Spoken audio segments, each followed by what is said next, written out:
going to let me turn things on. They are.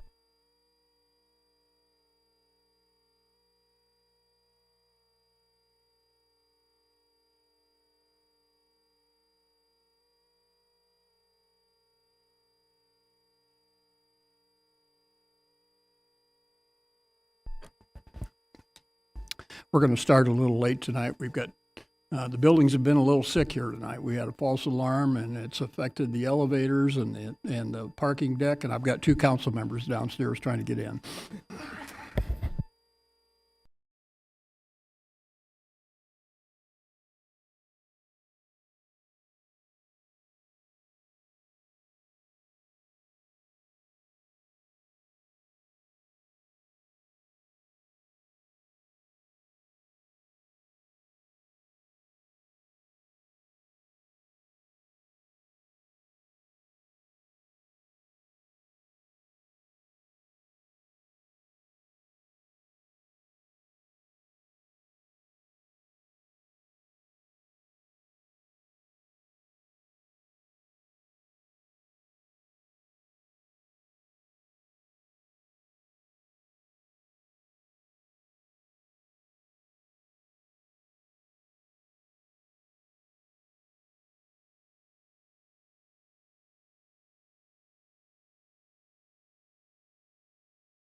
For Monday, November 21st, 2022, please call the roll.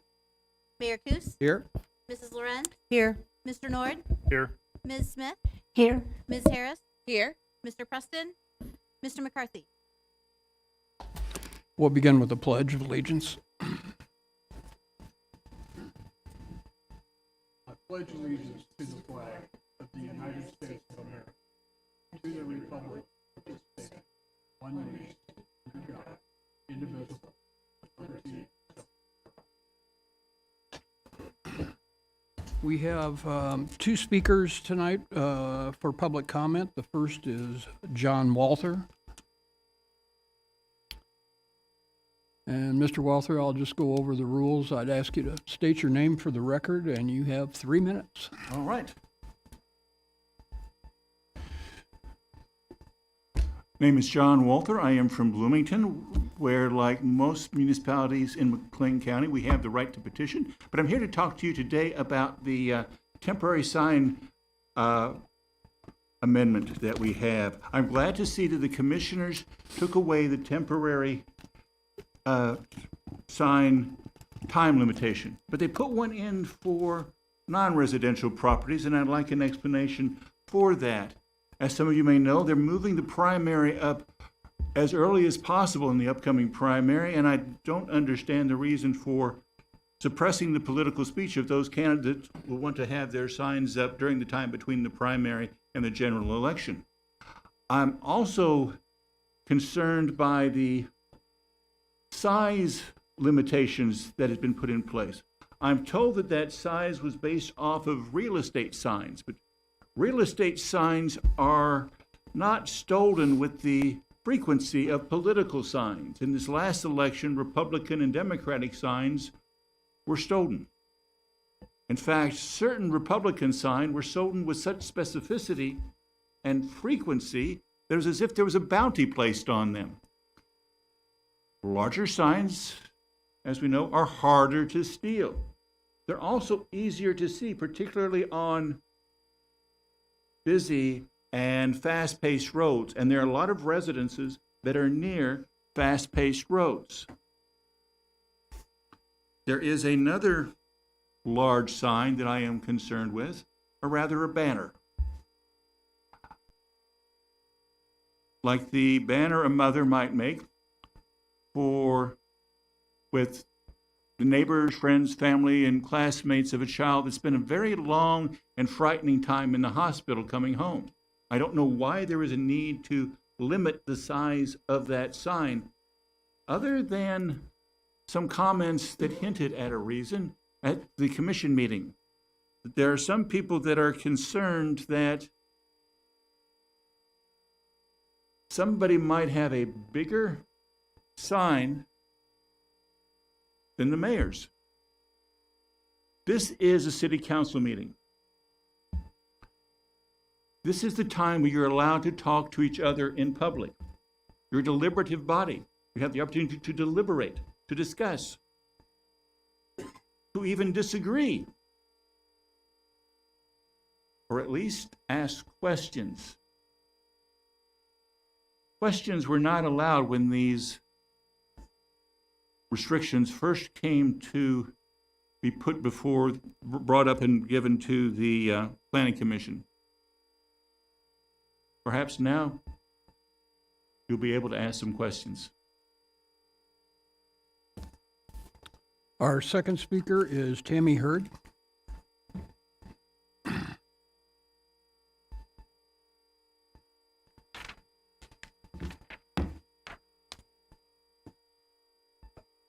My name is Tammy Hurd, and I am the president of Mid-Illinois Realtor Association. And thank you, Mayor Coos and councilmen and women. I wanted to be here in person in support and on behalf of Mira and the 500 Realtor members to show our gratitude to the town staff for working so diligently with us since last July. I especially want to thank Greg Tremmel, Mercy Davison, and Brian Day, who worked diligently with us and gave us a voice in the proposed text amendment to the temporary signs and the newly created definition of market properties. We hope the council will be in support of the final draft. And that is all. Thank you.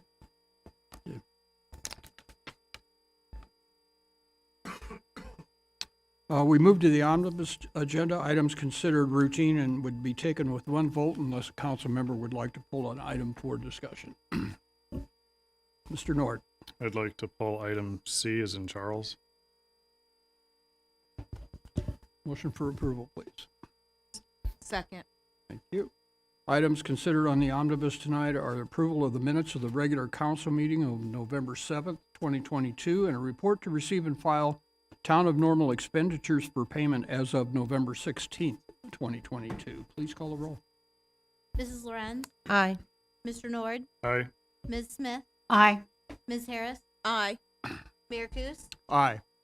Those two items are approved. Item C is a resolution to waive the formal bidding process and authorizing the purchase of a Toro Groundsmaster 5900 series mower from MTI Distributing Incorporated via the Minnesota State Contracting Price, contract number 206789. Mr. Nord. I so move. Second. Thank you, Mr. Nord. This is a no bid purchase again, and it's over $100,000. The purchasing policy again says should be bid out if it's over 25,000. I do understand that this is a joint purchasing agreement, but this is with Minnesota. Gosh, this is just a lawnmower that's got a 16-foot bat-wing deck on it. Surely there's other municipalities in the state of Illinois that have bought similar equipment. How are they able to buy this equipment without, and get bids? I mean, we are going many states away to use their purchasing agreement. Mr. Nord, I have not surveyed other municipalities, so I don't know where they're buying their equipment. We follow our procurement policy, which does provide for this particular scenario, and we have on occasion purchased from other joint purchasing programs when the state of Illinois joint purchasing program does not cover that particular piece of equipment. In fact, I remember on one occasion we purchased a fire engine from a Texas procurement program. So wherever we can get the best pricing, and this particular one, I think we indicated that the dealer for this Toro mower is out of the St. Louis area anyway. And so we would be procuring it from an actual entity that's outside of Illinois. It's just the purchasing program that they are part of is through Minnesota. So this is not out of the ordinary. Other than the one in Texas, and I think we've purchased from a couple other states recently, but I can't remember which ones. So, but back to your question about how do other cities do it, I can't respond to that. Okay, in the write-up, it says that you wanted to stick with this particular vendor, not that it was because we were going to a Jacobson, just because you've used this MTI distributing in the past. But at the end of the day, you're basically asking the council to trust that you've got competitive numbers. Just because it was bid out through Minnesota or a part of their purchasing program doesn't give the taxpayers the assurance that this is competitive by any means. I don't know that I mind that it's going through a purchasing program, but gosh, if we're open to all 50 states, at least show us prices from other states as well. So that way the taxpayers know that this is competitive. It's not just we're buying it because you want to stick with this one vendor. And that's the rub is we have nothing to go back to the taxpayers to show that this was actually a competitive purchase. Okay, I understand that. We've talked about joint purchasing programs for a few years now. This particular one, I think the report does indicate that MTI Distributing, which is the Toro distributor for the 16-foot wide mowing piece of equipment. It's not like just a regular lawnmower. It's 192 inches, I think, 16 feet. That particular piece of equipment, the closest dealer is MTI Distributing for the Toro brand. And I think we've explained that our experience was Toro for this equipment has provided us better life than the current Jacobs. So that's a couple of reasons. MTI, which is located in another state, and we're procuring it through that vendor, but with Minnesota state pricing because Illinois doesn't cover it. Okay. That's about all I can offer. Sure. In the future, you'll have my support if you show that we've got some additional numbers to compare with, especially if we're going states away just to be able to buy a piece of equipment that is fairly common. You go to any golf course, any municipality, or most municipalities have these big mowers. I mean, I know folks in town that are just regular people that have these big mowers that have big yards. So anyway, that's the only reason I'm voting it down is because I've got nothing to show that this was competitive. Nothing. Just trust us. So Thank you. just for clarification, Are you suggesting that anytime we suggest purchasing through a state purchasing program, regardless of the state, you want us to go through the process of getting bids from other vendors?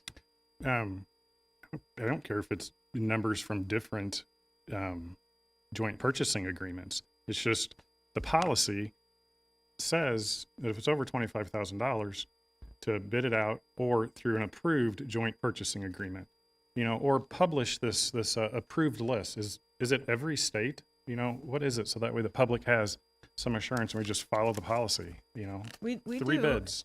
Mr. Nord, we've had this kind of debate for years now. We do follow the policy. I know you don't like the policy, but we do follow the policy. So I just want clarification on what it is that we should come back with the next time that would make you feel comfortable with a state joint purchasing program. So you want a list of all the states? If it's out of state, if it's not Illinois, then please show us a couple others to compare it with. Okay. 3 others to compare it I with. noted that. If it's not Illinois. Ms. Smith? If I might highlight some alternate comments within the materials that the council had to review before putting this on the agenda itself, it was stated that this Minnesota State Cooperative Purchasing Agreement and the program itself used to be part of the Illinois Joint Purchasing Program. So the MTI Distributing is not a stranger to Illinois taxpayers. And one of the advantages of having a purchasing program is that they are doing the heavy lifting. And my knowledge of geography tells me that Minnesota is a fairly close state to Illinois. And if it were to require looking at all of the Midwest, I don't know what is gained by the town staff satisfying this desire to demonstrate to you that the program has sufficiently done its due diligence for a lawnmower that the staff has indicated works more effectively than their current equipment. They have one piece that has performed quite well, and they want to continue having something that has a superior performance. They made use of a purchasing program in another state to obtain that equipment, and I'm satisfied that the staff has done their due diligence on this item in consideration of the other demands on their time. Thank you. Further on this item? Ms. Lorenz?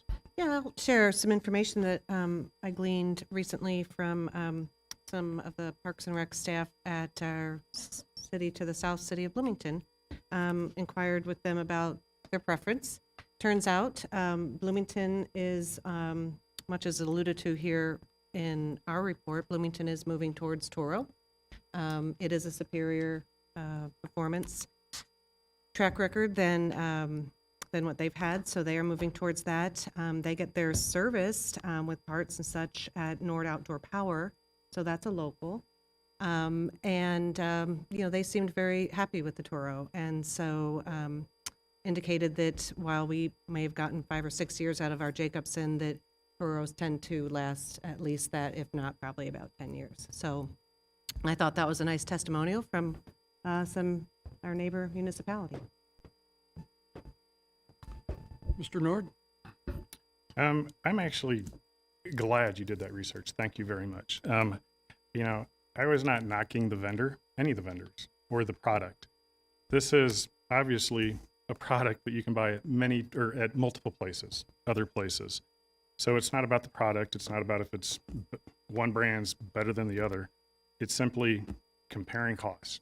$100,000 lawnmower. This is an expensive piece. You say that, this dealer used to be a part of the Illinois purchasing agreement. It's not anymore. Do we even know why? Were they charging more than they needed to? We just don't know why. Those are all questions why I believe councils before us put the requirement to get competitive bids. So thank I you. believe it's because the state of Illinois doesn't have a current contract with any vendor for this particular piece of equipment. Why doesn't the state of Illinois? I have no idea. But as indicated, MTI Distributing out of the St. Louis area is the Toro dealer that would cover this region for this particular piece of equipment. That's all I can tell you, so. Further on this item? Please call the roll. Mr. Nord, No. Ms. Smith, Aye. Ms. Harris, Aye. Mrs. Lorenz, Aye. Mayor Kus, Aye, that item is approved. We move to general orders.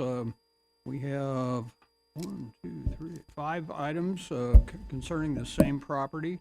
The first is an ordinance rezoning property in the town of Normal at 300 Shelbourne. To remind people, this is the old married student housing that Illinois State University ran for many years and closed out and finally put it on the market. And we have a development team here tonight that is looking to take that private and redevelop that as an infill property. Do you have any? No, do we need a motion and a second Motion on the to table? approve, talk? yes. So moved. Discussion on the item. Thank you, Mayor. I'm going to jump in before I allow council to discuss. I'm going to invite Ms. Davison and Mr. Trummel forward. There are a number of items linked to this one development, and I think it might be useful for Ms. Davison and Mr. Trummel to kind of give an overview of what all these various items are and talk specifically about the plan, and then we can move forward and respond to any questions council may have. Sure, thank you very much. So as you know, this property was used by Illinois State University for many decades, so it has university zoning, which can only be used for the university. So in order for anyone else to do anything with the site, whether reuse the buildings, develop anything new, it does need to be rezoned. So one item you have before you is the rezoning, which would convert the existing multifamily development to a multifamily zoning.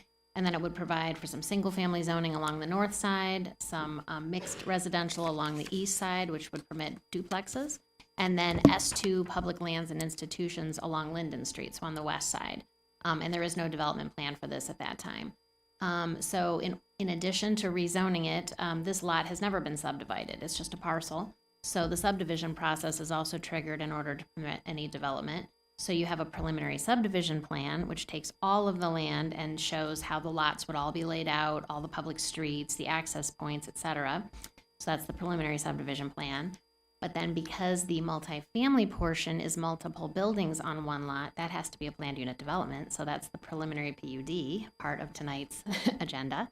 And that has all the details about how that would not really develop, it's developed, but how it would be rehabbed and reoccupied. So it's rehabbing the units, it's refreshing the amenities, and providing extra, additional parking to meet the parking code. And then after all that, because that's only the preliminary PUD, you would also have to approve a final development plan and a final plat. That's 5 things. If it felt repetitive reading it, it was repetitive to write. But the only unusual, I guess not unusual, but the PUD has a couple of conditions that we recommend. One is a date for installing the amenities to make sure that the rehab doesn't get out too far ahead of the amenities that the residents are supposed to have. So we put a June 1st deadline on that.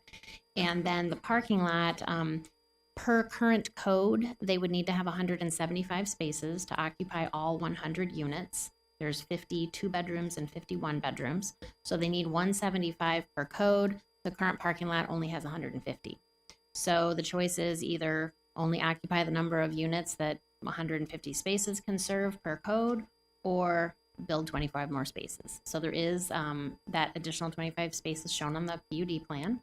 And we are recommending that they have the option of either of those. Build it now, occupy everything, or only occupy the number of units that can be satisfied by 150 spaces. That'll give the developers time to get the rehab underway, get some of the units occupied, get some cash flow, and then it would be up to them as to when they would trigger, what would trigger this additional 25 spaces. When they do that, that will trigger that itself will trigger the need to do things like temporary detention for stormwater. I mean, you just can't build a parking lot without doing the other things. So, you know, it won't be a small expense. They'll have to build a temporary connection of the parking lot out to beach, all of which is possible. It's just a matter of money. But as long as they can satisfy code with the 150 spaces, we're fine with just capping their occupancy.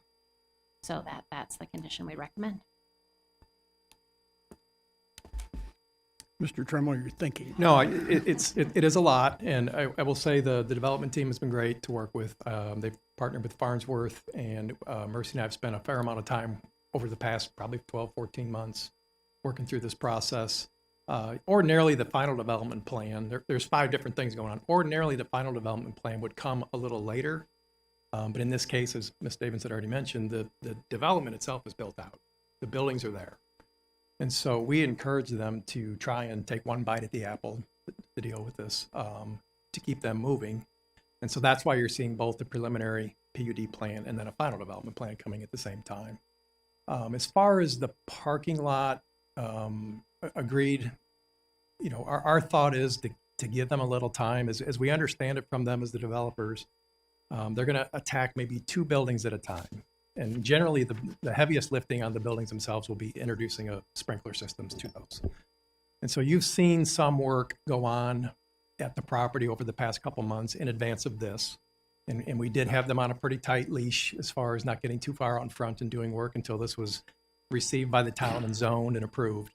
But in essence, we allowed them, Ms. Reese, we talked about in detail, allowed them to do roofing on the project for property preservation because they were, you know, all the buildings needed to be roofed. Didn't want to take a chance on going into winter with, you know, with roofs that are in, you know, rough condition. And then also you see a fair amount of underground work going on as they contemplate and get ready about their approach to doing the fire suppression work. So they've been doing some underground water distribution work. That's what you've seen go on at the site at this point. So, but again, as we understand, I think they're going to take on 2 buildings at a time, get those in a condition where they could be occupied, get them rented, start to generate some income, and then move to the next 2 buildings.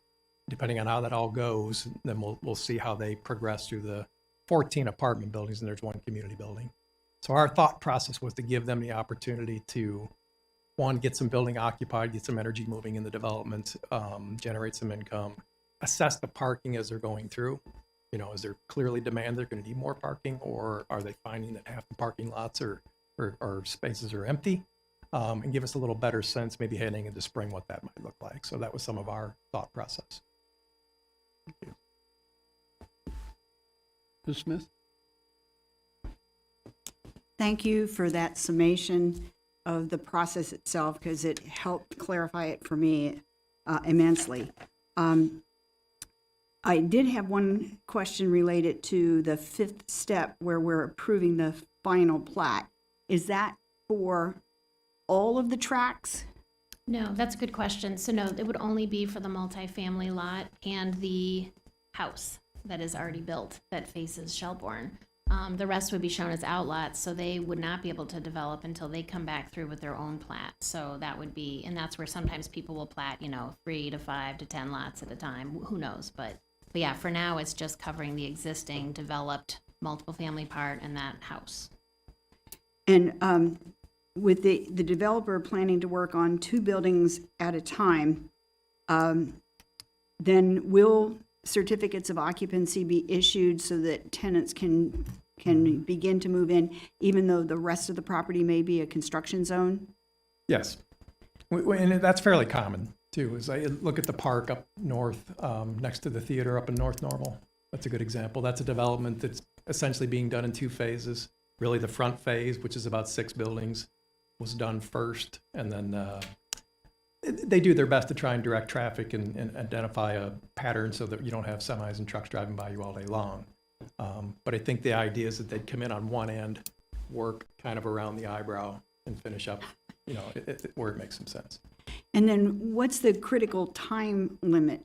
Because I thought I saw 2023 as a deadline is that for the amenities? That's for the amenities. Mm-hmm. Okay, so Right. even though they might not have all of the multifamily buildings remodeled, they're still obligated to have the amenities in place before next summer? That's correct. And we anticipate that we'll have a lot of the units filled by then. And then they were amenable to that deadline, so it seemed to sync up well with their plan. And when do they have to have the detention basin work completed? Good question.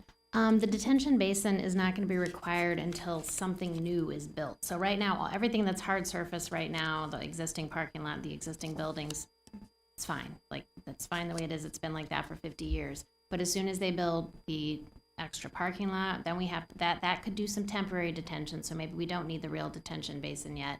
But definitely once the houses are platted and start being built for the S2 portion of this, which will require its own site plan process, that's going to trigger the detention basin.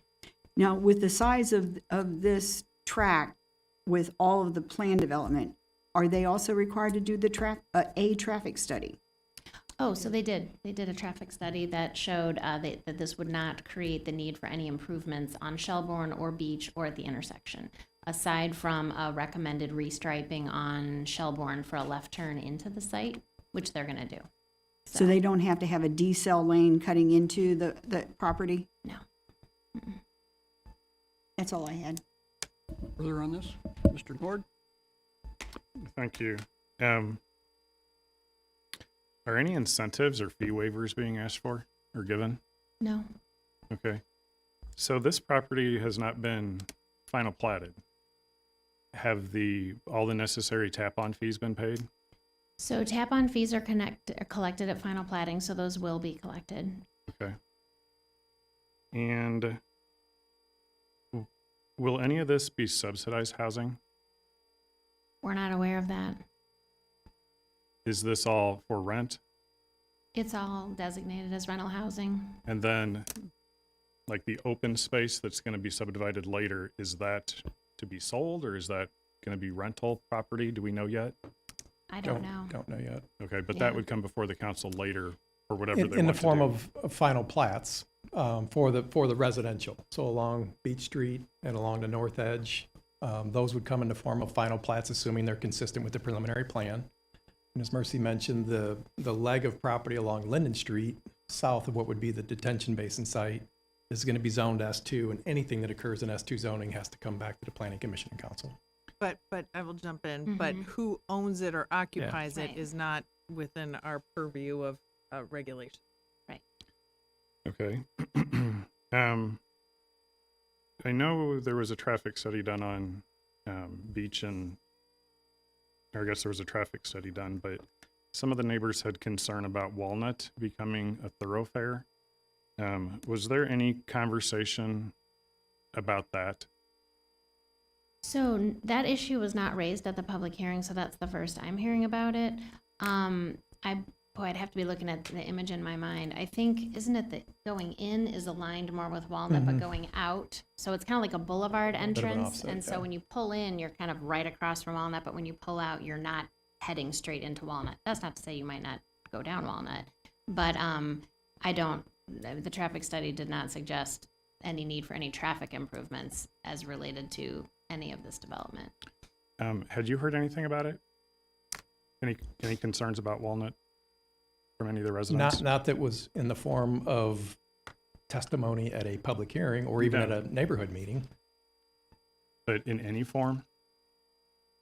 I mean, we certainly, I'm just wondering if the information that got to me actually got to you guys as well. so I mean, when this originally came to us, we wondered how the neighborhood would react, frankly. I mean, that was a natural question. I mean, keep in mind, people were living there for 50 years with that entrance aligned with Walnut. So in some ways, the expectation is it's a new group of people, but it's a development, the same magnitude, everything is the same. So I was curious at the public hearing if someone might bring that up, but that was not one of the concerns we heard. I wasn't at the neighborhood meeting. Yeah, But- others were. In preliminary phone calls, actually it was in an email. Prior to them actually filing their plan, I did have an email inquiry from, I will say, a neighbor who was also very active in the One Normal Plaza reconsideration a couple years ago. Raised a question about what about traffic coming back toward Walnut? And I basically said, well, one, we don't, it's a public street. they'll have three options. They can go straight and go down Walnut, or they can go left or right on Shelbourne, depending on which direction they're going. And basically at that time, because we didn't have anything filed, we said there will be a public hearing process, and that's where that kind of testimony needs to come, not to myself as a staff person, but basically to the commission that ultimately makes its way to you as a council. Yeah, so I understand that this was built before. My concern is more just the information flow, because these residents, they need to be told if they're asking you guys questions, and if it has to go to the public hearing for it to be testimony, you have to be clear and tell them I it was has to absolutely bloody go that way. clear that Yeah. we need to go to the planning commission. And this Every single neighborhood person I absolutely talk to, knows. every Sure. single person. In fact, Yeah. I think it's probably will be mentioned that these folks followed essentially the planning commission's lead and had a pregame neighborhood meeting Yeah. before Which- going to the planning commission. And Sure. so, and And again, the they other- didn't have to do that, but that was our suggestion. It's a good opportunity to get, and there was 40 or 45 people that went to that meeting. Yeah. And to jump in, also, so staff absolutely knows the message, particularly with this neighborhood. Their good relationship in terms of we make sure they know the process, because we've experienced this neighborhood in redevelopment process. So, and not even redevelopment, just a rezoning for the Wonderful Plaza. So definitely no contacts over there. We know the information to share with them. But on the flip side, every one of you sitting at the table is available by email. So if somebody chose not to go to a public hearing, they absolutely have the ability to email each of you as well. So we have always said, staff is not the conveyor of an individual's opinion. Come to the public hearing. And what we learned recently in the last couple of years is if they choose not to, then you all are available and accessible, so they can share their concerns with you as well. Sure, but we've been told as a council, if it's going to a public hearing, we are not supposed to share that information on with the planning commission. That is true, but certainly So- before tonight's meeting, Mr. Nord. All right, I'm just I know. saying that the communication is the only thing. I don't want to. Mr. Nord, this into there has something been, else. Mr. Nord, there's been a neighborhood meeting, there's been 2 public hearings, there's opportunities to reach council personally. There's been a traffic study done. I don't know what you're looking for, but you're certainly not going to find it. I was just asking if this information got passed forward. So now this is becoming a very confrontational No, meeting. no. I would like just my time so I could speak and ask questions and not be lectured to. I mean, really, that's all I'm asking. And Mr. Nord, Correct. I just need to continuously respond because you don't trust staff to share the information. So I just want to make sure that we're clear. We did convey with the neighbors. They knew the process, and this particular issue of Maple Street did not come up to public hearing, which is why Walnut, excuse me, did not come up in the public hearing, which is why it's not in the minutes or the report. Yes, and as I said, the residents reached out to the town staff. Town staff did not tell the planning commission because the residents needed to go. They reached out to us, and now I'm bringing it up now, and now I'm being kind of lectured for doing this. This is what I'm supposed to do, making sure that the information got out there. So can I move on? Because it wasn't supposed to be that big of an issue. So another question: what's the total value of this development? Do we have an estimate for that? I do not have a total estimate, partly because that's not part of the process. When we do rezoning and subdivision and planned unit developments, that's not a component that we analyze, and I truly do not know the answer to that. Okay. Because this is, potentially, once it grows and it's all complete, this is going to be a big investment. This is property that's not on the property tax rolls. So it's going to be now on the property tax rolls. So Unit 5, who's been asking for money, all these dollars, these property tax dollars, whatever percentage the school district is supposed to get, they're going to be getting a windfall. Because I got to imagine this is multi-million-dollar development when it's all said and done. So, this is good for the community. We're getting additional housing. We're getting additional tax-based revenue, property tax revenue, which is going to help the town. It's going to help the school district, all the other taxing bodies, where before it was not on the tax rolls. So I see this as good. I'm glad you guys did reach out to the neighborhoods because, gosh, we've seen multiple neighborhoods. It's not just this neighborhood that want to be involved in the decision and the discussion. So thank you for that. I do look forward to see what's coming next. And when you guys have an idea as to how much value you're bringing back to the community on a taxable basis, publish that, because, you know, there's a lot of folks that are going to be interested in that, and that's something to be proud of. Thank you. Mr. Preston and then Ms. Lorenz.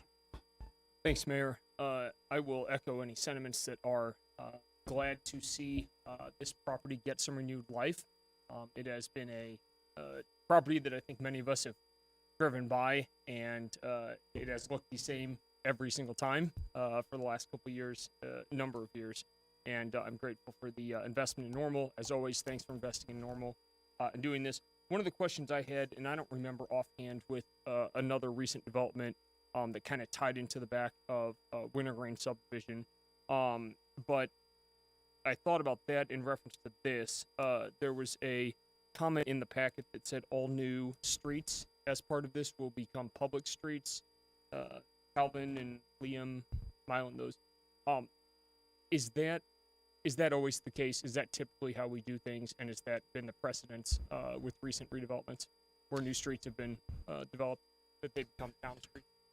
I mean, in most recent subdivisions we've approved, yes, they've been public streets. And this, like, the houses along the north and east sides of this, they're not gonna be a planned unit development. So to have a public street in that scenario is like always the case.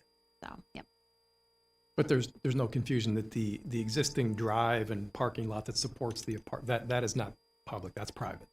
It's just essentially these two new streets that potentially will develop to support the single family or the R2 property along Beach Street will be in the form of public, yep. Ms. Lorenz? Okay, this just takes me back to my planning commission days, like everything all in one meeting. So I have a number of questions that Mercy and Greg, I think you can probably answer, but at some point, will we be hearing from the developer or not expected to? Tonight, Yes. it's not common, but I Okay. would defer to, Okay, well, if there's anything that I'm outside of the realm of what you're able Oh. to do, maybe we can cross that bridge. So I did notice that on one of the reports that there was also a mention that a monument sign or something that would mark it was not going to happen right away. Why is that, and is there a date that's being put on that? it's very possible they'll never put up a sign. Not every development has one. It is also very possible they will. But if they do, it will meet code. It would be, 6 feet tall. It wouldn't be very big. So we certainly wouldn't want to make them go back through a amended PUD process. So Okay, it could be there, and it would meet code. okay. And I know that there was mention that, it met current infrastructure of these 100 building, or 14 buildings, these 100 units. So in terms of, water and sewers and stormwater and all of that, what about when the other tracks are developed? Is that what comes back then for review to us? So the next things you'll see on this would be final plats for the street on the north, the street to the east, and the S2. Okay, So, and do we anticipate investment needed in that? like town investment? Or from the developer? What will they have to do? Oh, I mean, they're gonna have to put in Do it all. the Yeah, infrastructure, they'll so. essentially have to build streets, sewer, and water, Okay. independent of what exists right now Okay. to support the apartment project. And I think based on all of our discussions and meetings with the gentleman over the past year, I really think it's their interest to probably look to partner with other builders Okay. or developers. Okay, I think their focus is certainly going to be on getting the apartment units, up to speed and occupied. Okay. Now, again, things have started to slow a bit with interest rates going up, and so the housing market is starting to soften already, even though it was really great for the last 8 or 9 months with the interest rates popping up. We've seen housing starts simmer down a little bit, see what happens over the winter into the spring. But I know they've had discussions and had reached out to a number of other local builder developers who might be interested in developing the collar. okay, all right. In the final PUD, there wasn't a lot of explanation that I saw, maybe I overlooked it, and if so, point it out to me, as far as what, like we might normally see of, what's the exterior finish is gonna look like, and what's, maybe sometimes, particularly in PUDs, because developers like to do some things innovative, they might say, look at the pretty street lamps, and all of that goes into doing a PUD. I didn't see really that in this. Do you have any information, or is that yet forthcoming? Sure. So because this is really already built, Mm-hmm. I mean, aside from providing photographs, like it is going to look like it looks now. So it's not going to be a radically different exterior on the buildings. They're going to maintain the existing lighting.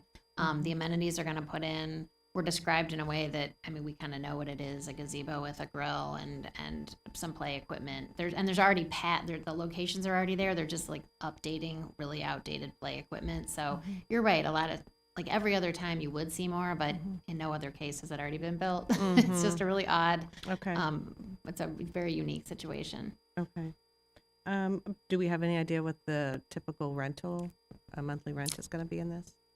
No. Don't know. Okay. Glad to see that they did the neighbor meeting. Again, that can't be underscored enough. I think that was very wise. What's going to happen to the house? I believe for a while it may be occupied by somebody affiliated with the project as a convenience to be near the site, but I think ultimately it's just gonna be a single family home that is, Okay. I mean, it will be occupied in a way that meets single family home standards, but I think, ultimately it's just gonna be a regular house like anywhere else in town. Okay. Might it be the office, like the property manager's I office? mean, it's Possibly could be.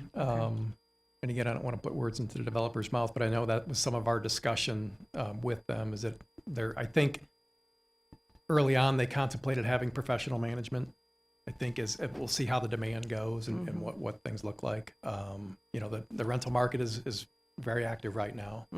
So I think they're going to be hitting the market at a good time to provide a product. And then I think certainly as time marches on, getting a certain number of units, it gets to be a bit of a headache, keeping track of that. So they probably want to employ somebody from a professional perspective, Okay. but not a requirement. Those are all my questions. I guess my final comment would be, besides echoing what I think others have said about the importance of adding to our housing stock and certainly the rental market, this is a prime piece of property.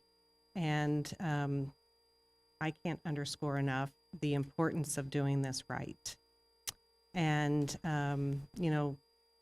I applaud you for thinking about it. I applaud the developer for thinking about it in terms of phases, getting things started up, getting some cash flow, possibly partnering with another developer in the future construction.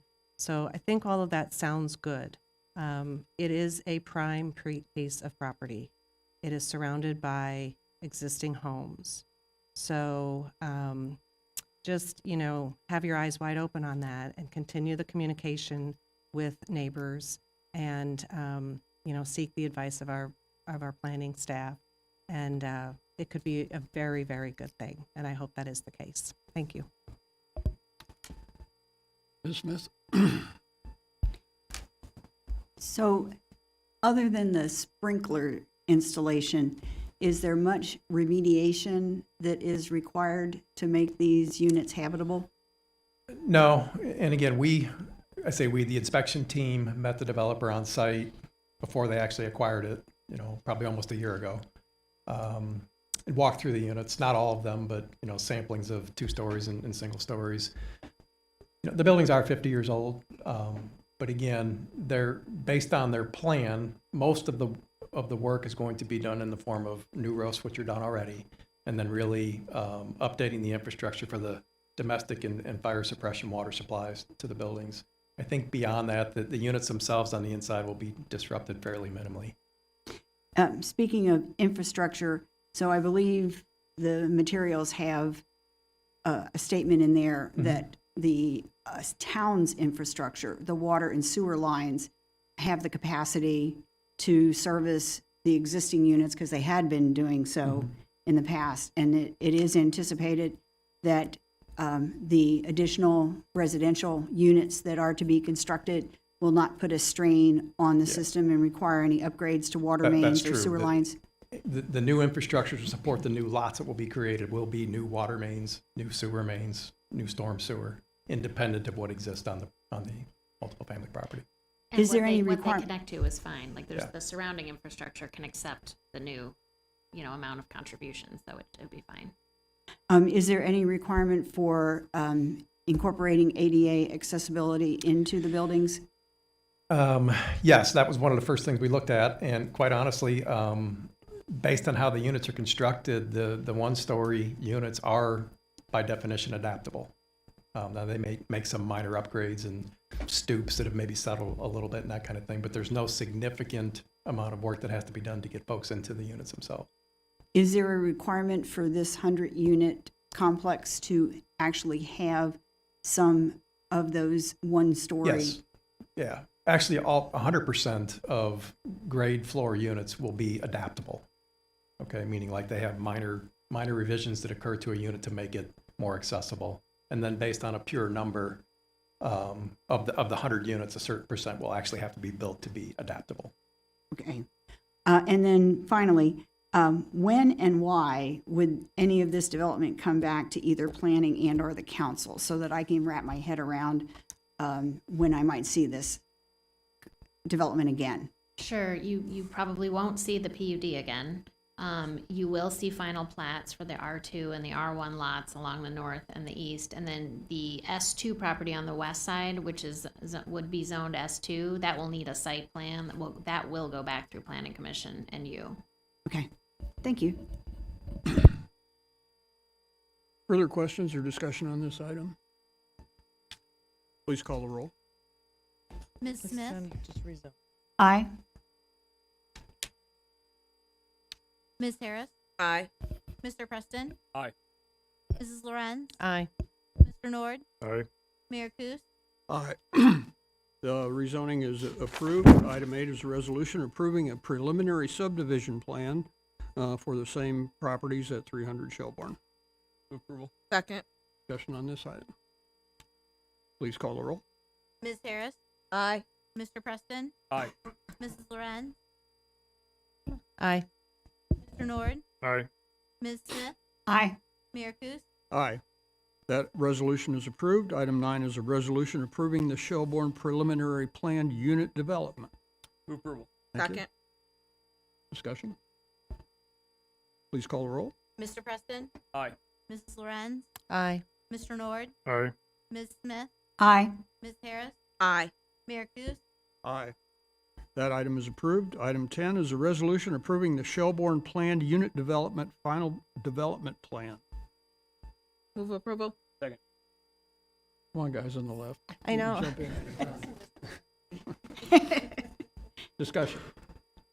Please call the roll. Mrs. Lorenz, Aye. Mr. Nord, Aye. Ms. Smith, Aye. Ms. Harris, Aye. Mr. Preston, Aye. Mayor Kus. Aye. Item 10 is approved. Item 11 is a resolution conditionally approving the final plat for Shelburne PUD. Move approval. Thank you. Second. Call the roll. Mr. Nord, Aye. Ms. Smith, Aye. Ms. Harris, Aye. Mr. Preston, Aye. Mayor, Mrs. Lorenz, Aye. Mayor Kus. Aye. That item is approved, and that concludes the Shelburne issues here. And to the development team, good luck on the project, and we're wishing you the best. Thank you. Item 12 is an ordinance amending section 15.13 having to do with the sign code and temporary signs. So moved. Thank you. Second. Discussion on this item. Mayor, Yep. if okay, I'll jump in. Obviously, Ms. Davison and Mr. Trummell knew to just stay right there.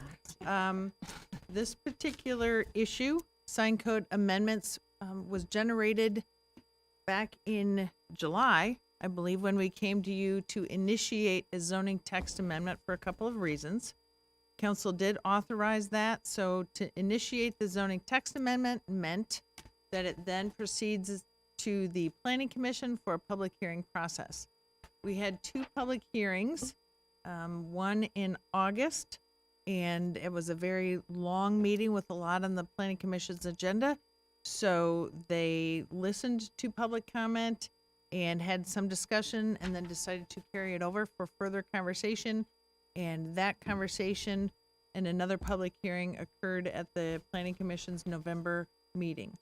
I do want to say we've got a third person who's joined us, and Kevin Sheehan from the legal department, and he helped draft some of this language. So staff is prepared to answer any questions council may have on this pretty complex topic.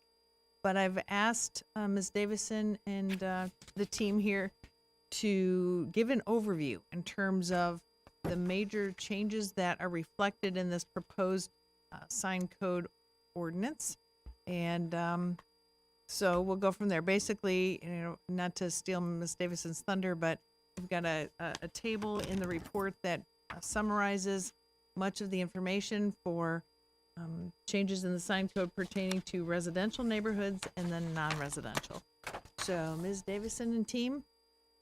Excellent. Okay, well, I do hope that the 3 charts that I provided in the report were helpful, and I'm not going to march through everything in them. I think maybe the more we talk about them, the more complicated it gets, so they're probably taking questions might be the most effective. But I guess at a high level, the goal of this whole exercise was to bring our code, the temporary sign component of our code, into alignment with Supreme Court case law.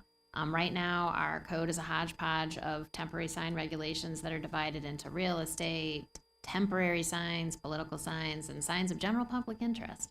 And it's actually kind of hard to know what is a general public interest or what is an event. Or we have signs about events, and it's a little convoluted, and now it's unconstitutional. So we have to fix it.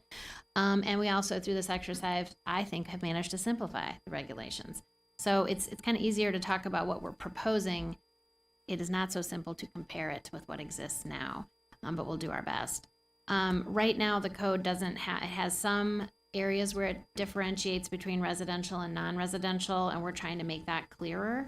So what we're proposing tonight is for residential properties, which is single family through multifamily, that there would be a maximum total amount of signage allowed on a site of 40 square feet, and any individual sign couldn't be any bigger than 7 square feet, which is about the size of a real estate sign that you'd see on any property today. Currently, on those same properties, there's no limits really on political signs, but there are limits on temporary signs. And you could have, correct me if I'm wrong, Greg, you could have one sign at a maximum size of 100 square feet under current code. So very big. So what we're proposing is smaller signs, but many of them, and really what you see very typically on residential lots now. For non-residential, we are looking at, again, kind of taking away the number of signs limit and just setting an overall maximum amount, and then you can divvy that up as you like. And for non-residential properties, that maximum amount would be 1 square foot of signage per 1 lineal foot of your longest street frontage. So if you're there's commercial properties that are, have a lot of street frontage, and so they get quite a bit of square footage, and if they want to shoot the whole thing on one sign, okay, or if they want to have a bunch of smaller signs, we're proposing that is okay as well. Where we've taken away the time limit for residential properties, we're suggesting that you maintain the limit of 84 days in non-residential properties. We did take away the permit requirement for all of these temporary signs, and then we added a provision for market signs. Not that we're suggesting that it's a content issue, but if a property is for sale or for lease, there is something extra going on at that property, and they probably do need a little extra allotment. So they do have an extra allotment. We're calling it a bonus sign. In single family and R2, they could have another sign up to 7 square feet in size. In R3, they could have the same bonus sign of 7 square feet freestanding, or if they want to have a wall-mounted sign, that could be up to 100 square feet. As a multifamily property, the building is generally a lot bigger. And then in non-residential, they could have 1 freestanding bonus sign per street frontage and 1 wall-mounted sign per unit. So that helps if you've got multiple units in one building. And if it's a freestanding sign, it's the same as current code, which is a maximum of 12 feet tall and 32 square feet in size. So, I mean, that's a lot to take in, but it's actually simpler than our current code. And the process involved a lot of good conversation at 2 public hearings, and we feel like we met people in the middle, and people seem clearly there are issues that not everyone agrees on. So we're happy to answer questions, but that's where we landed after quite a bit of public comment.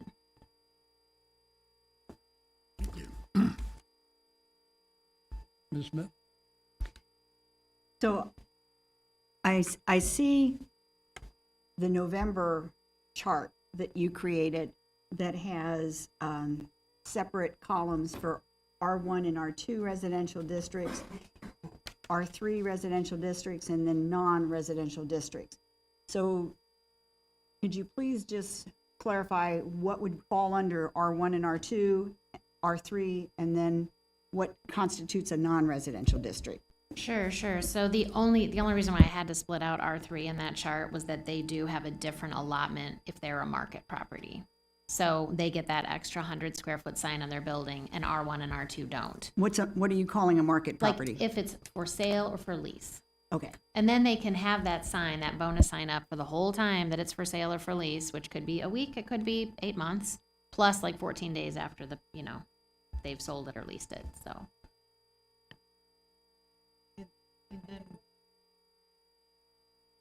What would be the non-residential districts? Just everything else. Everything Commercial, else, business. like the tax law. All of it. Well, and it got confusing with the realtors because I think they consider multifamily to be not residential, but we're talking all residential per our zoning code.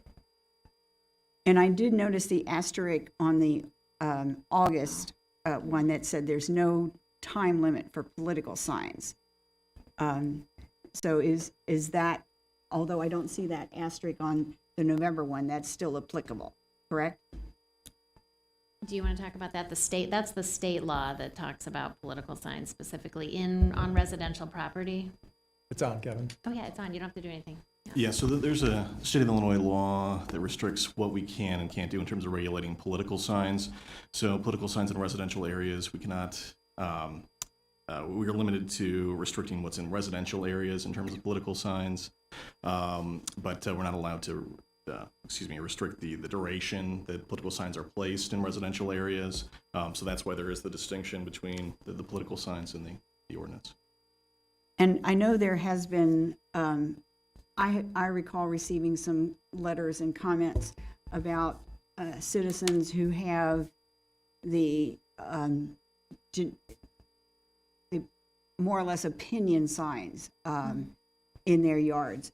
So is there, under this new ordinance, is there any restriction that they have to take those down, or can they keep those up as long as they're in good shape?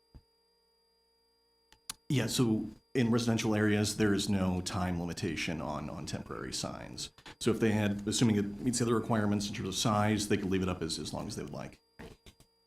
Does this new ordinance address whether or not a sign becomes bedraggled and is no longer an attractive ornamentation to the yard? Would anything apply requiring the homeowner or the business owner to replace that with something that looks better? So under the current code, the town code, abandoned signs are prohibited. And so that would likely be construed as an abandoned sign if it falls into a state of disrepair. So that would be prohibited under the current code, the existing code. And we're not altering that? Correct. Okay. Further? Mr. Nord? So I understand that the Supreme Court said that we can't have content-based sign restrictions, right? And that's what started this. Which I was okay when we were just removing these content-based restrictions, but it seems like now we're trying to engineer things to restrict speech that we had never restricted before, specifically political speech of a certain size in commercial areas. Is that correct? Before we did not restrict political speech of a size on commercial property. Is that a correct statement? That's the current code doesn't have any. In any of the districts prior to this consideration tonight, we didn't regulate political signs on size and never have on content. Okay, but now with this, we will be. That's correct. But the Supreme Court ruling said we cannot have a content-based sign restriction. Well, Content. but right, because the way our This is code, content, it's all based on, well, it shouldn't be. I mean, and maybe it's not clear, but this is talking about all temporary signs. So if you're in a commercial district and you get to have a maximum of 1 square foot per 1 linear foot, that's just temporary signs. It doesn't matter what it says. It could be political. It could be a big event this weekend. It could be whatever, but it's limited to 84 days in a year. Okay, so the goal, so I understand, get my head wrapped around this, is our goal to restrict big signs that say help wanted on commercial properties, or big signs that say vote for this political person or political, question on the ballot. That's what we're trying to do, is restrict political signs. I guess I wouldn't agree with that. I would just say we tried to figure out something that seemed to be reasonable limits for numbers and size in a way that's aesthetically pleasing in this community, kind of what is our standard in this community. And anyone could have a different opinion of how big is too big, but it definitely is not a content-based assessment. Sure it is, because political signs, we just said we're trying to restrict, and we're, and I don't think we didn't said say that, that. though. You said that. No, Yeah. Mr. okay, Nord. well, market-based signs, how are we going to determine what is a market sign if we're not looking at the content? Well, the content of the sign is not part of the code. So if you are a market property, which means you're for sale or for lease, you get some extra square footage, but that extra square footage can be any content. You're just getting extra square footage. You could choose to make it real estate information, but it would not have to be. Okay, so take me back to the complaints from the citizens that have justified us creating these additional restrictions on political signs. Who are the folks that complained? How many people? Who did they contact? What is the nexus of now trying to restrict Could you political clarify signs? your question, Mr. Nord, because we can't tell if you're talking about content or not. The political signs. Why are we trying to restrict political signs? Again, content, Okay, content, then why do we have 84 days?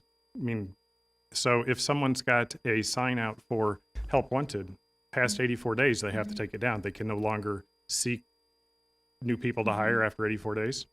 That is correct. Under this proposed code, a temporary sign is supposed to only be up for 84 days.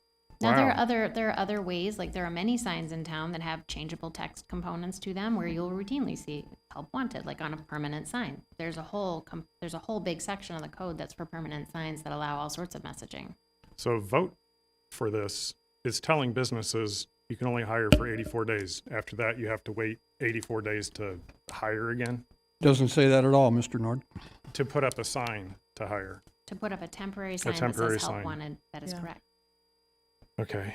And when will enforcement start? I don't think it stopped. If we vote Um, for this, when will the It's- enforcement it's- for this that- start? that- That's a whole different conversation from my perspective, as the department is challenged with regulating this. And as I've said, I think when this was initiated, and certainly at both planning commission meetings, the majority of our efforts in the inspection department are spent on collecting signs that are placed illegally in the right of way. That's generally where we, and if you go through other communities where you do see where it is not policed, it does make a difference. It's not a perfect science, and I think Mercy may have mentioned this, certainly when we opened and at each of the planning commission meetings. This is going to be a work in progress. We have all the best of intentions trying to identify every loophole, every possible strategy or scenario that can come up, but at the end of the day, we can't. And so I guess we've said all along publicly, both to you as the council and at our commission meetings and to the public, is that this will be a work in progress. So from an enforcement perspective, we do the best we can. And generally speaking, when it comes to enforcement of whether a sign's in poor condition, or if somebody's had a sign up for too long, or is it too big, those are going to be in response to us receiving complaints. And so then we will do our best. And again, in my time in this department since 1985, in varying levels have been involved in code enforcement, sign code enforcement. We have never taken somebody to court or issued a ticket. We've always knocked on a door, made a phone call, stopped for a visit to do what we can to try and explain to them where we're heading and what the intention is. It's not always well received. We don't always agree, but that's our goal and our mission, is not to haul somebody into court and say you're illegal and you're doing this wrong and we're going to fine you for it. So enforcement is like we handle anything else in our department anyway. And I think organizationally, we try and do our best to educate people and work with them to try and come up with a resolution that meets the intent of what we're trying to enforce with So- an attractive community.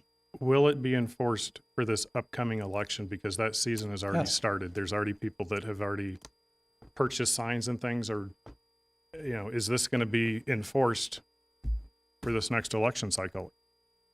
Is that the intent of this? Is to impact and influence the next election cycle with this?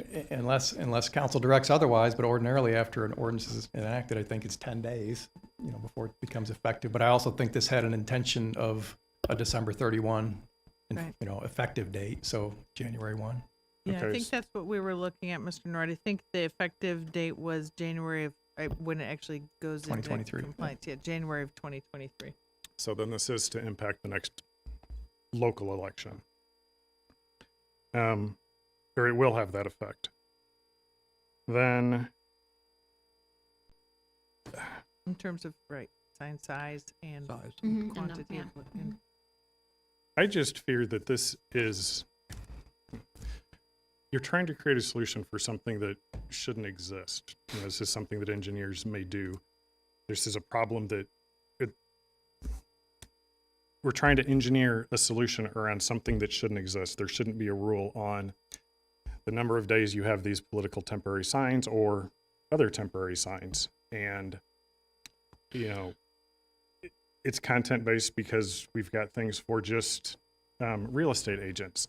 So a question, there's a big banner, it's like 8 by 40 foot, there's 2 of them on Gregory Street attached to the baseball fields there for a big apartment rental company that they've had out there for a long time. They're essentially more than 84 days.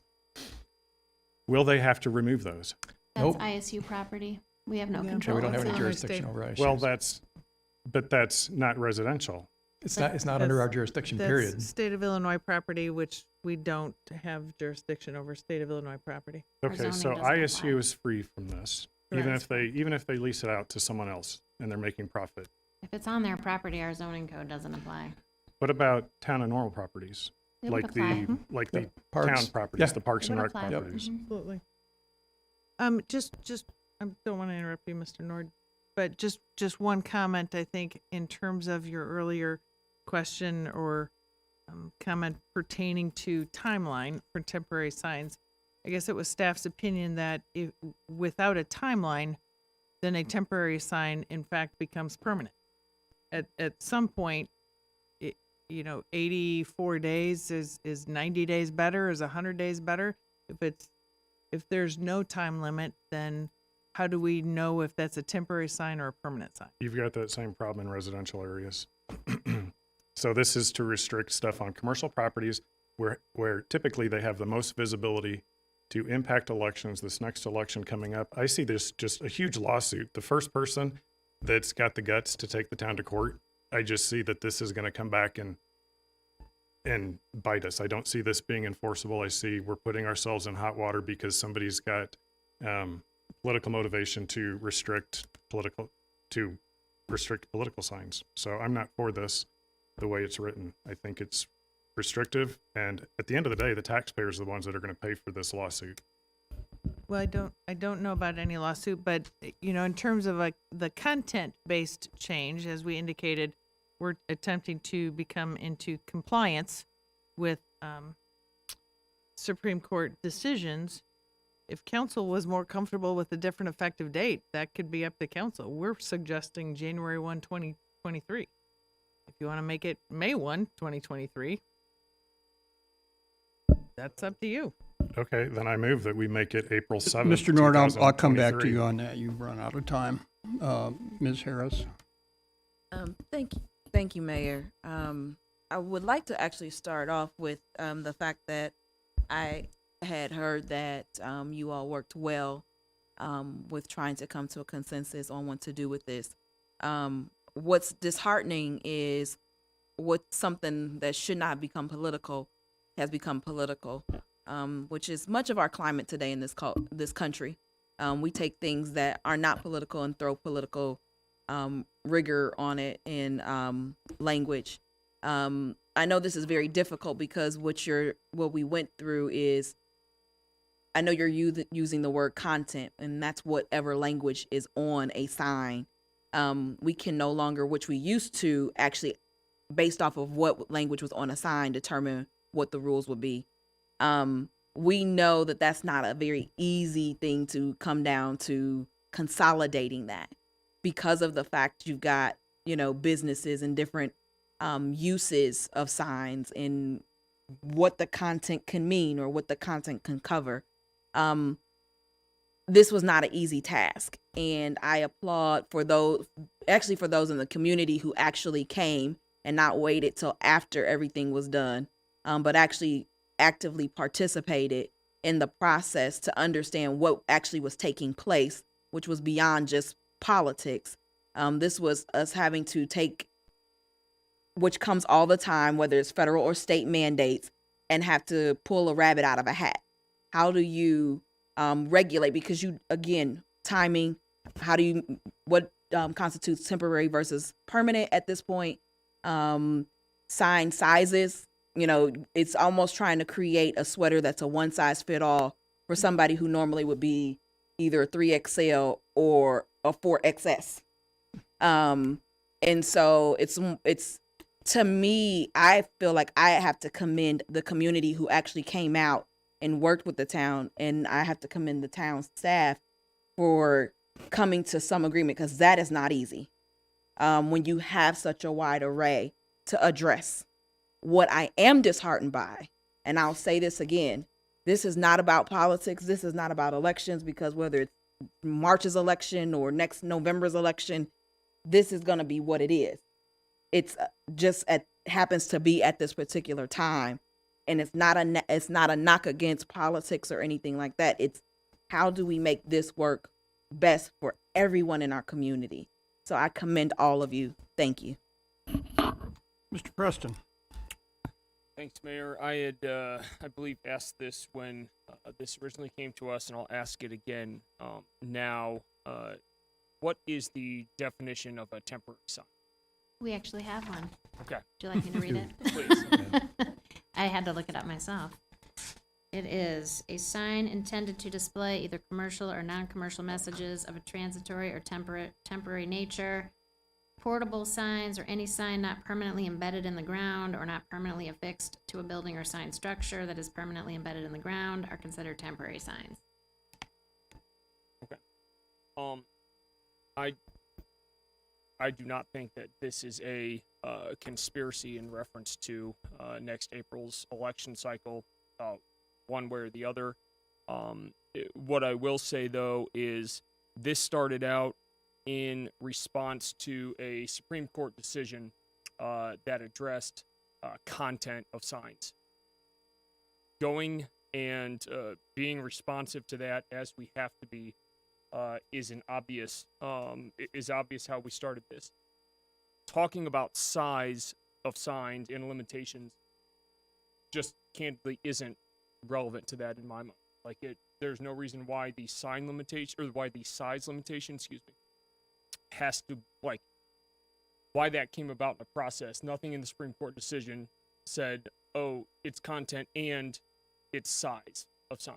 The 7 square feet maximum is something that I don't see as, I just don't see it as tied. I don't see a compelling reason for it either. I have not heard if there have been specific complaints or if we've had like large compelling issues with them. Maybe we have.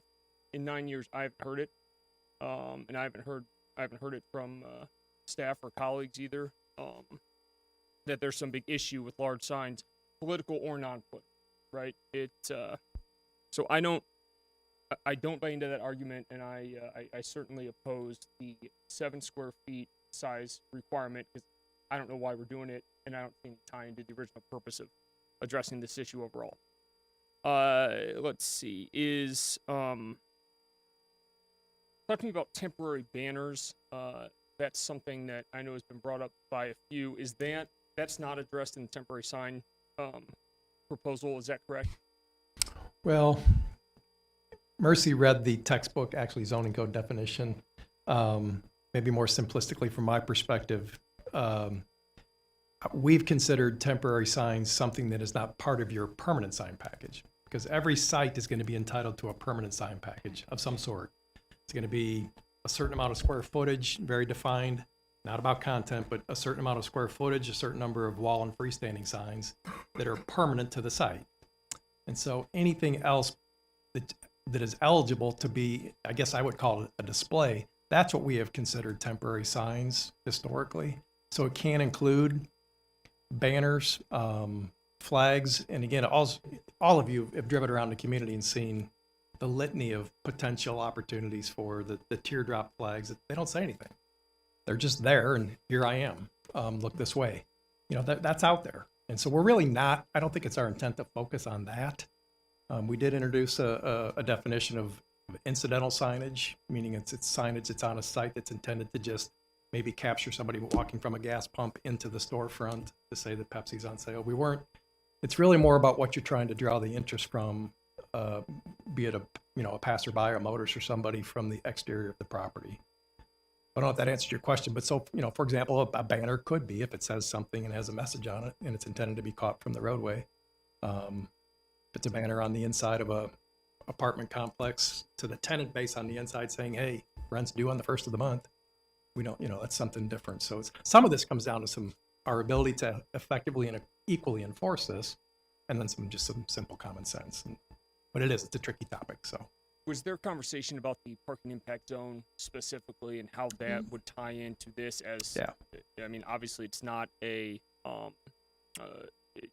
separated out as its own district, right? There was, we had a lot of discussion with the property management community, in addition to the realtors, to the property managers, and that was where some of that was derived from, is certainly the parking impact zone that most of you are familiar with is kind of targets the near campus area where your main audience is students. And our initial draft did not include having, the additional 100 square foot wall mounted sign. And then through the discussions, we thought, well, okay, that makes some sense. And one of the big three suggested that we use the impact zone because it's very defined and most everybody in that industry knows what that is. From our perspective, we thought R3 is R3 and felt it was appropriate to have wall mounted signs of that size. So that was kind of where that came from. If that answers your question. Yep. It does. Yeah, it does. I'm glad that you guys were able to work with realtors. I know that was a group who signage in front of properties for sale or for lease is a big part of how realtors are marketing property, right? And I think a lot of us heard from a lot of people just in that industry the first time this came through. I think with good reason, and I'm glad that you guys pulled them in, that they jumped in, and that from the letter that we received from the association that they are pleased with the changes made and the distinction of market properties for sure. So thank you for that. Thank you for addressing those concerns. I do want to end my comments again, kind of going back to the main sticking point for me at this point. Why are we limiting size? I don't think it's tied to the original point of why this issue came up. I have yet to hear a compelling reason of how that is a problem or how it's been a problem in Normal. I just haven't heard it. Maybe you guys have, but I don't understand it, and I don't. It's certainly not something I'm into. I'll take a moment to answer that. What you're looking for here is anecdotal information, and anecdotal information shouldn't be part of our decision-making process. I have heard people complain about large signs, whether they're political or not political. So that's a matter of opinion. The fact that we took it through 2 planning commission sessions, to my mind, again, the public process is there to allow people to express their opinion. I think it was pretty neutral. There was some comment, but not much. Ms. Smith. To provide some context, so, and I'm using political signs because I'm familiar with that size. The more common political sign on the metal post that you stick into the ground, what size is that? It's 3 square feet.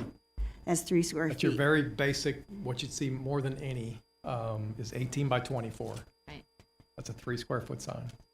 So those signs that you're poking into the ground is 3 square feet? Mm-hmm.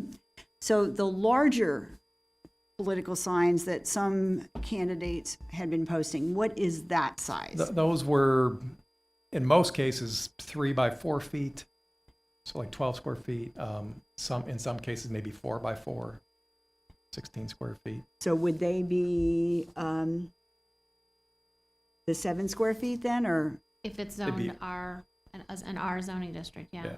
It would be So limited in to 7 single square family feet. and multiple family districts, those would be too large.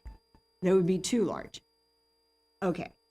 And then the new temporary ordinance does away with any permitting requirements across the board for any kind of temporary signs. The issue that was raised about an employer not being able to put a help wanted sign up that was indefinite. If the content is changed and it says, the first sign says help wanted wait staff, and then that is up for 84 days and is replaced with one that says help wanted cashiers, does a new clock start ticking on that second help wanted sign?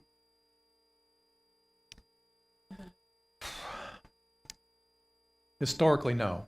Meaning, like, you get, the intention was, and let me drop back to the original previous sign code prior to the major amendment in 2002.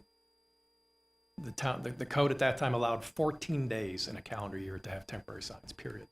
14 days. Not including real estate and political and public interest, because those weren't caught up in the constitutionality issue. So when we amended the code in 2002, and for the last 20 years, we went from 14 days in a calendar year to 84 days in a calendar year, which we thought was quite liberal, or a step in the right Generous. direction, generous. So essentially, the idea was give a business or somebody a week, a month, or if you wanted to take all 84 days straight, that's, depending on what your business model is, that was the intention. But it's So, but essentially, it wasn't, you get 84 days for the site in a calendar year. in a calendar year. Yeah. Okay. And residential properties don't have a time limit at all for any kind of sign.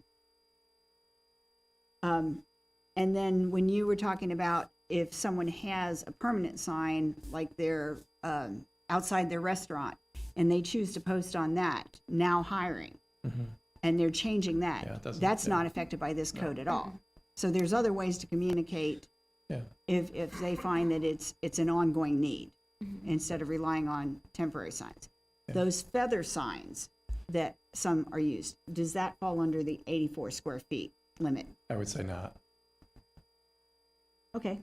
I think based on our current discussion, the idea is that what is the message being conveyed? And so if it's a teardrop flag that just says nothing, I mean, our code does have some flexibility as far as flags and It's almost like part of the almost like decorative landscaping. banners, or now and again, let's this all started back in the day with the giant 40-foot purple gorilla, on the car lot. That's where a lot of these, in the giant eagle, the inflatables that were up for months at a time, and people were jumping at those, were distractive, and so that's we've come a long way, but there's still, yeah. And if we were to,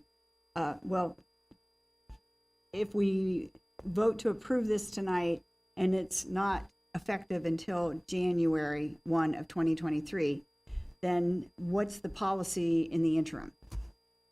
Well, we've already had discussions, like Mr. Nord raised the question about what about town parks, and we've reached out to the museum, the parks department that might deploy signs in parks or on their properties. Looking ahead to next year, we said, hang on.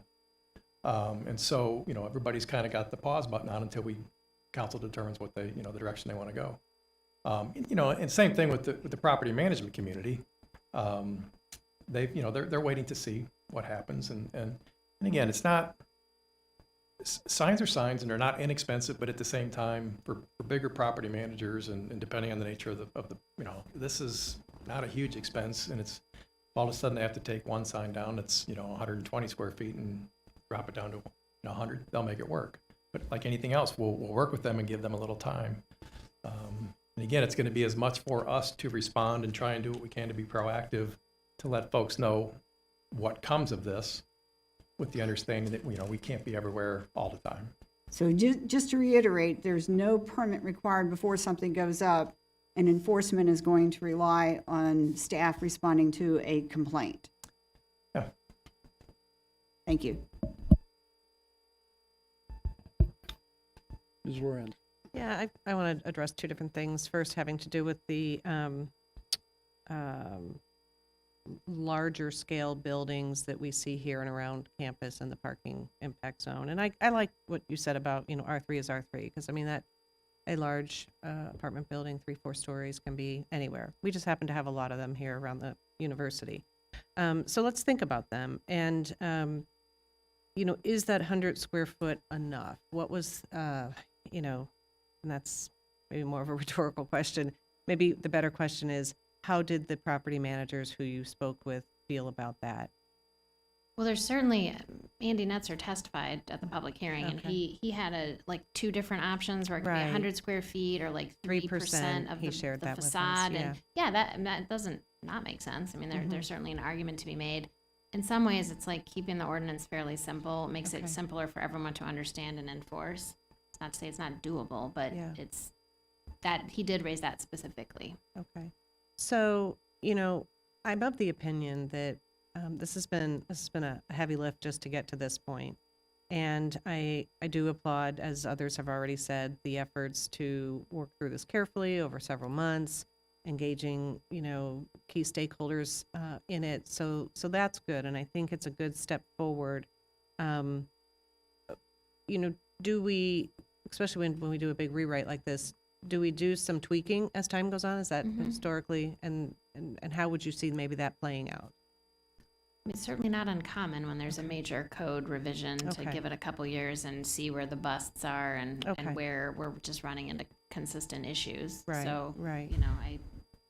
but it doesn't mean it might not don't work disagree. too. Yeah. It might just This be makes fine. me a little sad, because this is quite honestly just a very, very, very small part of the sign code. Oh, I know. And speaking one last thing about that group, particularly those who are around here in the university community, arguably they're on the market almost 24/7, They are, 365. So would they essentially fall into market property all year round? Certainly Okay, an Very argument. potentially, yeah. yeah. Mhm. okay, And they were very open about that, because Okay. they do. I mean, right now is a very different time in the market because of the demand. Even the dormitory housing is busting at the seams, and then ordinarily there'd be a little room in the, off-campus apartment, but they're full. But they Mhm. also recognize that's not going to last forever.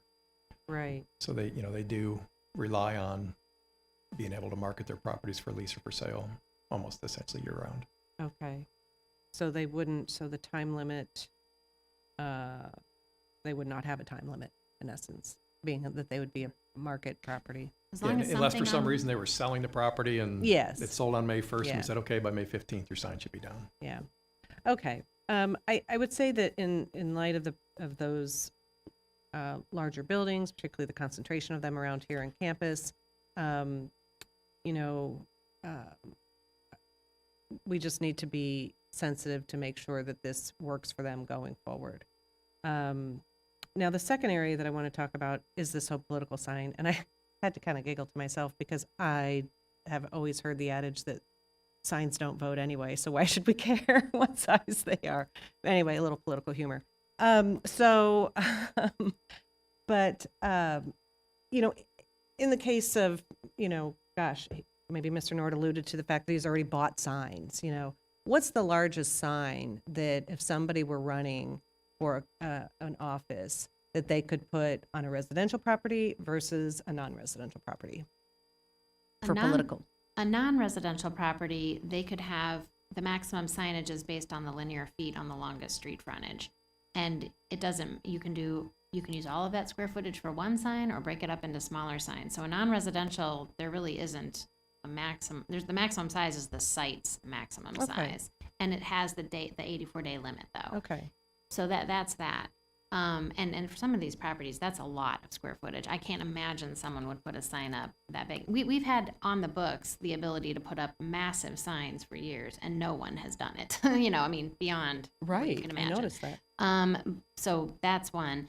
In residential, it would be 7 square feet Okay, per this current proposal. so slightly larger than your typical garage sale sign or whatever. the one Correct. that's out Basically there. the size of a real estate, you Yeah. know, a typical real So estate if sign. there was a commercial, non-residential property that was, I don't know, 15 feet linear feet Mhm. times the 1.5, Times one, just one. times The 1? current code is 1.5. Oh, okay, but the okay, so proposal is times 1. All right, so I don't even have Yeah. to use my calculator. No. I mean, you're pretty close at what is existing, a 4x3 or a 4x4. Right, and most most non-residential properties have significantly more frontage than 15 feet. So, Yeah, so right, you that's were what I was finding saying. the smallest possible Yeah, example. yeah. Mhm. So, so I don't know that it's really going to change, you know, those of us who are in this hobby of, you know, putting signs in the ground with our names on it. You know, typically the smaller lots have your 3 square foot sign, your garage sale type sign, and then your larger commercial properties, maybe farmland, what have you, have the larger 4x3, 4x4. So I'm not seeing it's going to really change the landscape. The only difference would be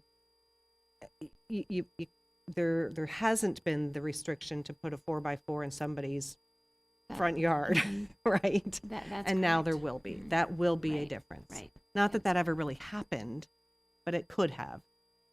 Well, and I'll say that being forced to go content neutral on this code, we did have to pick sizes. I mean, because the code already has random size restrictions, so we're trying to kind of coalesce into one thing that covers it all. So, you know, if it's the number that someone doesn't like, that certainly That too can could be talked tweaked about, over but time. I- If that becomes a hardship for our realtor friends or for our political friends, you know, I mean, I think this needs to be a living document, and I think I heard you say that already. So but I guess my second point then is really that I don't see where it's going to change the habits of smaller signs in residential areas for politics and for political reasons, and the larger signs on commercial. And so I don't see it really changing much. And I'll just close with signs don't vote. Mr. Nord? So if you've got a 4x8 sign on like Veterans Parkway and it's double sided, is that 4x8 measured twice? No. Mm-mm. Okay. That's true of our entire sign code. It's just one, unless it's literally like a V billboard of sorts with 2 different directions. But no, a 2-sided sign is counted once. And so those like feather ones that say like Hamburger or Wendy's or like Blaze Pizza, you know, I guess I'm giving out names of ones that are out there now. Those would fall under this restriction, right? If it's a sign, it's And got like content oil on change, haircut. I mean, if it's got a message on it, Yeah. technically Okay. yes. So all of those, we've seen all those. Mhm. Those will now be impacted. Toys for Tot on like the back of semi-trailers, those big banners. Will that be restricted as well? I mean, they can only have so many feet of temporary signage. Do they have to Mhm. take down their Merry Christmas sign Like as a well if they're gonna on be a doing that? non-residential property. on a non-residential property? I just can't imagine they'd be above the square foot limit. The toys, well, I mean, the day limit, sure, but I mean like which property are you talking about? I mean, if you go to like Veterans Parkway, some of those properties are not that long. Hmm. You know, so, you know, those banners, 8 by 40 foot banner, you're talking 320 square foot. So 320 feet. That's a long It's distance pretty typical along Veterans Parkway. for a lot of those businesses. Absolutely. Okay. The Well, linear foot. all right. I mean, there are some, especially like right there just south or just north of College Avenue, that are not that long. Anyway, so those will all have to be worried about. What about flags? Because those are typically over 7 square foot. You know, if you've got your Cardinals flag or your Cubs flag. Actually, the code has some language about, certainly about national flags or state flags or, military type.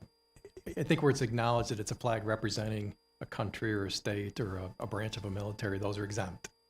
But what about your sports teams' flags?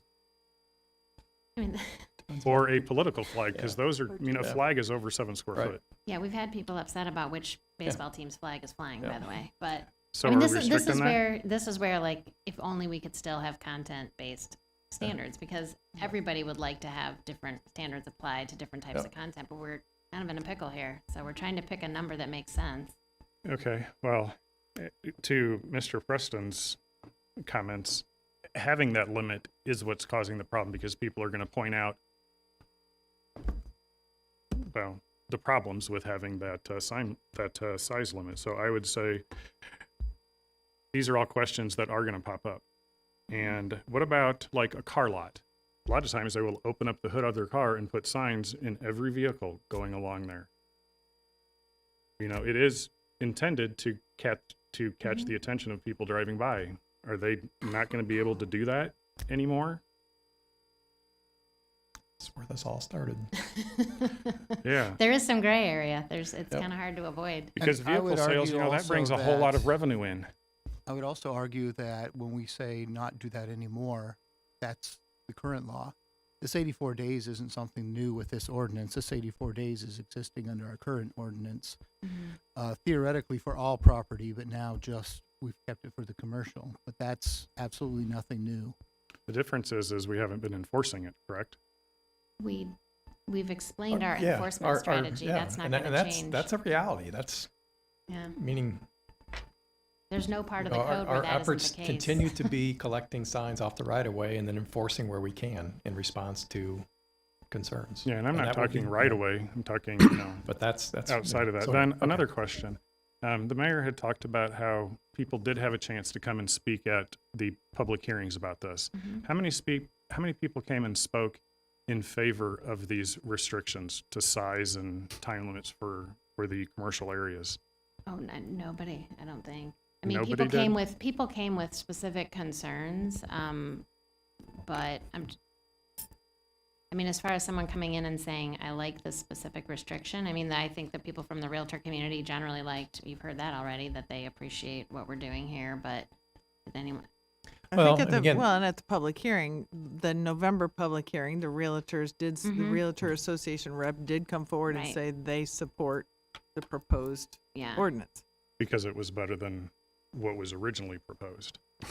Absolutely. Right. And so we did get some feedback at the August meeting, and we listened and heard and made some correct. adjustments.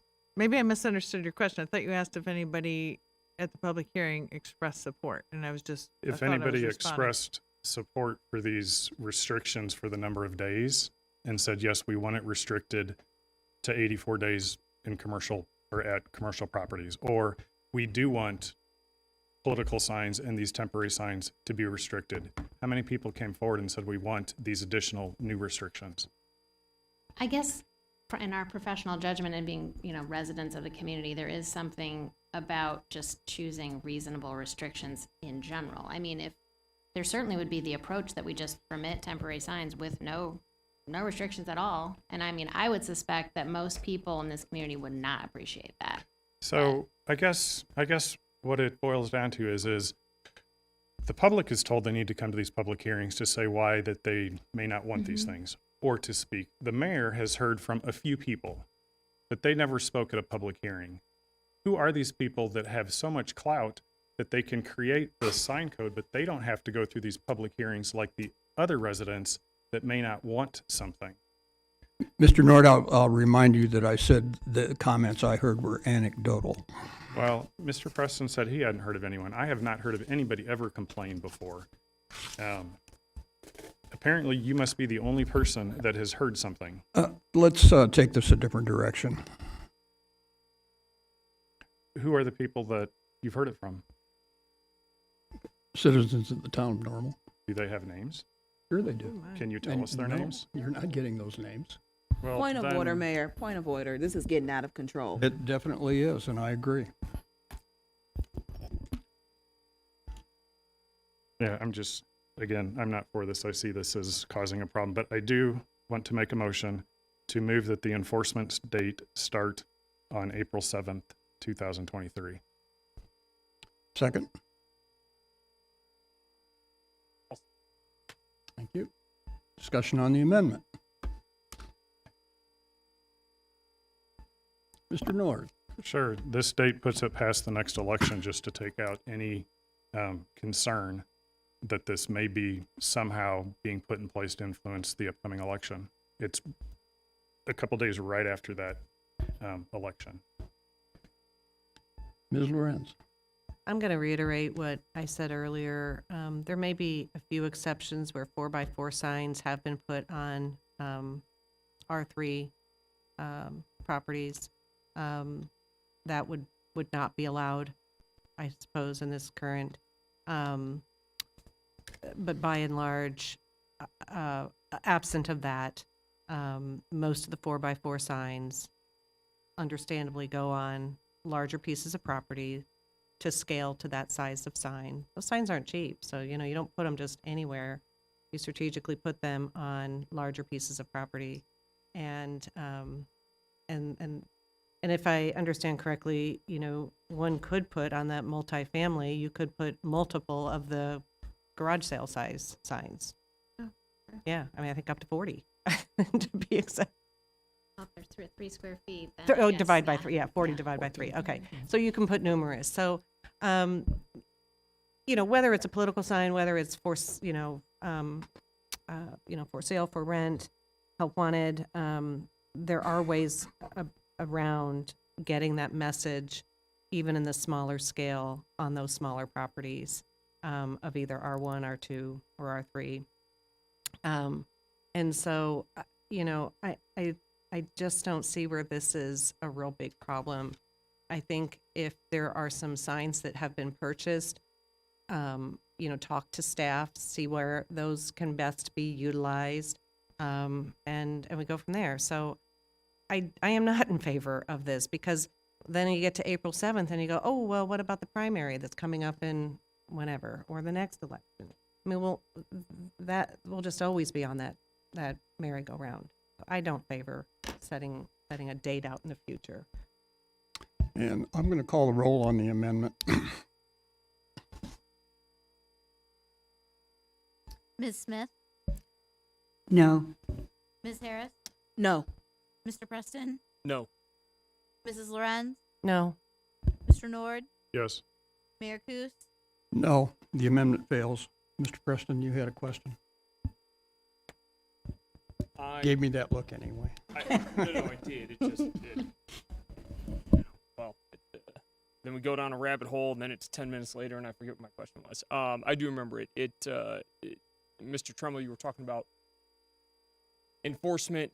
Can you remind us what the enforcement for a violation of something within these new proposals? What's the consequence of it? A lecture. So, Aren't you glad the mayor came back to me no, so I mean, can ask? all of our ordinance violations are associated with some basic fine amount, but that's a ways down the rabbit hole. Legal department historically is, we extend an olive branch. We do what we can to try and promote resolution or compliance, and then put it in writing, give them a little more time, and then generally, if we're not getting anywhere, then we would potentially punt to the legal department, who would again give them a little more time.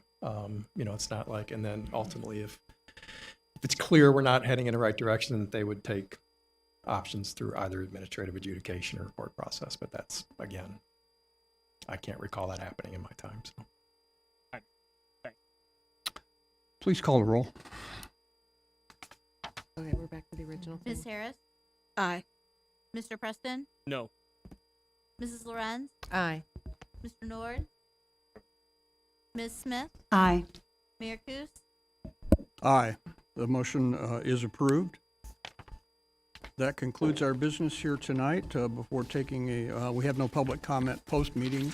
Before taking a motion for adjournment, are there concerns or comments? Ms. Smith and then Mr. Nord. I just wanted to call attention to a notice I received from the Illinois State Treasurer called Operation Purple Heart. There have been several Purple Hearts that have been turned over to the unclaimed property, which is handled by the Illinois State Treasurer, where they may have been in lockboxes with the bank, and after a period of time went unclaimed. And the treasurer has released a listing of those individuals' names and is asking the public's help in identifying either whether that's a relative or a family member that they know that is due this Purple Heart, or if they know of someone that might know.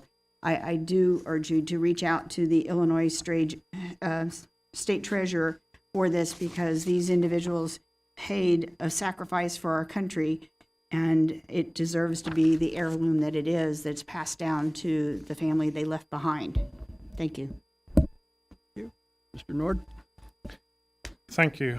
As everyone's aware, there was over, 2,200 residents that asked that a question be put on the ballot this last election to ask voters if they think Normal should have 6 precincts instead of just 1 voting precinct, which is what we have now.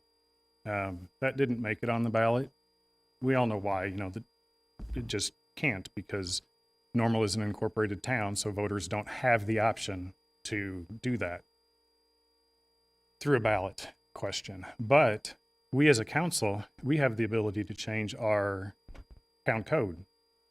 In section 1.1-10, precincts, one sentence, it says that the town of Normal, or the town council of the town of Normal does declare 1 precinct in the town of Normal. So I'm asking my council colleagues what their thoughts are on having more than 1 voting precinct in the town of Normal. So that way we do have to live in our district.